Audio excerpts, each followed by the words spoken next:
Maswerteng hapon po mga ka-STL. Narito na po ang resulta ng STL Batangas para sa araw na to, second draw, December 23, 2025, araw ng Martes. Naway ang mga natayaan niyo pong mga numero kanina ay manalo nawa ngayong hapong ito, 4:30 PM. Kaya kunin niyo na po ang inyong mga ticket. Narito na po ang resulta.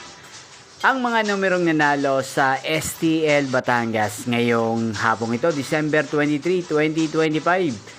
4:30 PM. Second draw result 15 at 13 in exact order. Again, 15 at 13. At ngayong hapong ito sa STL Batangas, atin pong i-shoutout si Ate Jonah ng Batangas. Shoutout po sa inyo, Ate Jonah. Sana po ay nasa maayos kayong kalagayan. At sa lahat po ng mga taga Batangas, shoutout po sa inyo. Inyo pong napanood ang resulta ng STL Batangas. Magkita-kita pong muli tayo mamayang 8:30 PM. Thank you for watching.